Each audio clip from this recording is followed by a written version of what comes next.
የአሕዛብ አማልክቶች የብርና የወርቅ የሰው እጅ ሥራ ናቸው።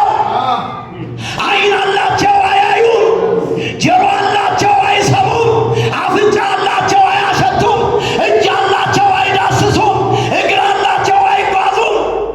ከዚህ በኋላ ያለውን ነገር ስትመለከቱት እርግማን የተሞላበት ቃል ነው። በእነዚህ አማልክቶች የሚያምኑ ሰዎች ቢኖሩ ይላል ምን ይሁኑ ነው የሚለው? እንደነርሱ ይሁኑ ይላል። እንደነማን? እንደማይሰሙት፣ እንደማይጓዙት።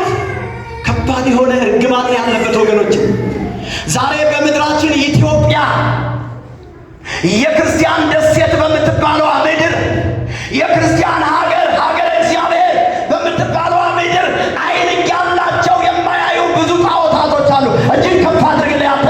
ዛሬ በጌታ በኢየሱስ ከመጣው ቃል የተነሳ በምድራችን የተሰገሰጉ ጣዖታቶች ይደመሰሳሉ። አሜን። አረ ነግረህ አድርግና አሜን በላት። አንተ ቃሉ ይኸውልህ በሁለት በኩል የተሳለ ስለታማ ሰይፍ ነው። አንተ ድንዛዝ ያለ መሰል የተጠረገ ይሆን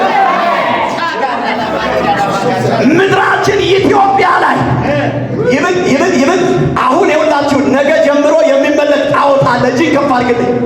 ከመጣው ቃል የተነሳ እግዚአብሔር ይገለብጠዋል። ለምን ነቅነቅ አድርገህ አሜን አትለኝ? ወይኔ እኔና እናንተ ባለንበት ምድር ተለይተን ወጠን ጸድቀናል ብለን የእግዚአብሔር ዕቃ ይዘናል የምንል እኛ ባለንበት ምድር እመኑኝ ጣዖታት አይመለኩም፣ ጣዖታት አይከበሩም። እኔ ባለሁበት አንተ ባለበት ምድር ጣዖታቶች ይሰበራሉ። አምላኬ ሕያው ምስክሬ ነው። ይኸውላችሁ የይስሐቅ ከቀርሜሎስ ተራራ ወደ ሱነም ባለፈ ጊዜ ይልና የምድሪቱ ጭንገፋ ተሰበረ ይላል።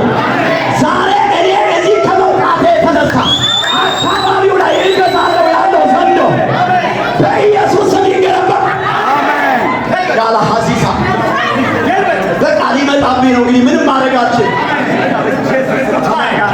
ማላባጋያ ይኸውልህ እመነኝ፣ ነገ ጀምሮ ለውጥ ነው የሚሆነው። ነገ ጀምሮ ሰፈርሽ ላይ ለውጥ ነው የሚሆነው። ለውጥም ይነሳል። እግዚአብሔር ዛሬ ሰይፍ የሚያስጨብጣቸው ዜጎች አሉ። እኔ ነኝ የምትል ከሆነ ዘለህ አሜን በል። ሜላ ባጋንዱራ ላራና ቦራ ረቤ ገቦሪ ቢጋይ ገደለ።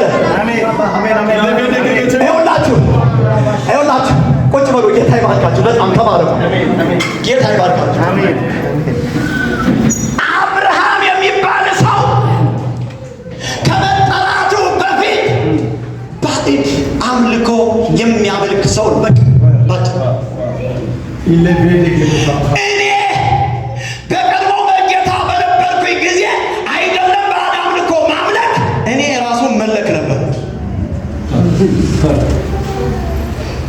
እግዚአብሔር ምስክሬ እኮ ነው የምነግርህ።